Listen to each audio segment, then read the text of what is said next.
7 দিনের ভিতরে গাইডলাইন মেনে একটা নতুন পেজে কাজ করলে আপনার ভিডিওগুলো ভাইরাল হবে এবং কি আপনার ভিডিও সবগুলো ফর ইউতে যাবে। এই বিষয়ে কিছু টিপস আজকে শেয়ার করব। আসসালামু আলাইকুম, নতুন আরেকটা ব্লগ ভিডিওতে সবাইকে ওয়েলকাম জানাচ্ছি। সবাই কেমন আছেন? সবাইকে নতুন বছরে অনেক অনেক শুভেচ্ছা রইল। আর কে কোথা থেকে ভিডিওটি দেখছেন অবশ্যই কিন্তু কমেন্টে জানাবেন। আজকে আপনাদের সাথে কিছু টিপস শেয়ার করব, এগুলো কিভাবে ভাইরাল করবেন, কিভাবে ফর ইউতে যাবে। আশা করি সম্পূর্ণ ভিডিওটা আমার সাথে থাকবেন। যারা নতুন পেজ খুলেছেন তাদের অনেক উপকারে আসবে। প্রথম টিপস, যখন কোনো ভিডিও বানাবেন, রিলস ভিডিও বা বড় ভিডিও, অবশ্যই কম সময় নিয়ে বানাবেন। যদি বেশি সময় নিয়ে বানান তাহলে রিলস ভিউ কোনোটা আসবে না, আপনারই ক্ষতি হবে। তাই আমরা যারা অডিয়েন্স আছি তারা ধৈর্য বেশি নাই, তো এই জন্য কিন্তু আমরা ছোট ভিডিও বানাতে হবে, তো বড় ভিডিও দেখতে চাই না। তার জন্য কিন্তু রিলস ভিডিওগুলো 15 সেকেন্ডে রাখবেন, এর কম সময় রাখার জন্য চেষ্টা করবেন। তাহলে রিলস এঙ্গেজমেন্ট দুটাই ভালো থাকবে, ভিউ ভালো আসবে।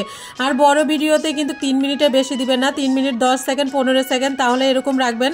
তাহলে দেখবেন রিলস এঙ্গেজমেন্ট ভালো দুটোটাই আসবে। 2 নাম্বার টিপস, আপনি যখন ভিডিওটা বানানোর চেষ্টা করবেন তখন আকর্ষণীয় ক্যাপশন রাখার জন্য চেষ্টা করবেন, থার্মিনটা আকর্ষণীয় রাখার জন্য চেষ্টা করবেন। যখন আপনার অডিয়েন্স আপনার ক্যাপশন বা থার্মিন দেখে আপনার ভিডিও দেখতে পাগল থাকে, এর ভিতরে কি আছে এরকম যেন একটা অনুভব থাকে। টিপস নাম্বার 3, আপনার ভিডিও রেগুলেটর। আপনার ভিডিও ক্যামেরা যদি ভালো না হয় তাহলে আপনার ভিডিও কখনো ভাইরাল হবে না। তো ভিডিও যখন মেক করবেন তাহলে এই জিনিসটা মাথায় রাখবেন যে আপনি ভিডিওটা যখন মেক করবেন তখন 1020 মিনিট মানে সেভ করার জন্য সেটাই রাখবেন, তাহলে আপনার ভিডিও রিলস ভালো হবে, তো ভিউ প্রযুক্ত পরিমাণ ভালো হবে। টিপস নাম্বার 4, ভিডিও ছাড়ার পরে কিন্তু আপনি পেজ থেকে বের হবেন না, মানে আপনি মিনিমাম 1 ঘন্টা অ্যাক্টিভ থাকার জন্য চেষ্টা করবেন। 1 ঘন্টা আপনি কি করবেন, কি রিপ্লাই কমেন্ট করবেন, অন্যজনের ভিডিও দেখে সম্পূর্ণ ভিডিও দেখে একটা গঠনমূলক কমেন্ট করবেন। একটা কথা মাথা রাখবেন, আপনার গঠনমূলক কমেন্টটা কিন্তু অনেক বেশি দামি হয়, মূল্যবান হয়।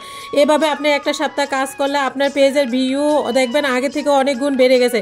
টিপস নাম্বার 5, আপনার ভিডিও যদি মানে রিপ্লাই যদি কেউ করে সাথে সাথে রিপ্লাই কমেন্ট করবেন তাহলে ফেসবুকের রোবট মনে করবে আপনি পেজে অ্যাক্টিভ আছেন, তো আপনার অ্যাক্টিভিটির জন্য কিন্তু আপনি খুব রিচ বাড়িয়ে দিবে, আপনার ভিডিও কিন্তু আগে থেকে ভিউ বাড়িয়ে যাবে। টিপস নাম্বার 6, আপনি অনেক বেশি ইম্পর্টেন্ট একটা পেজের জন্য হচ্ছে শেয়ার।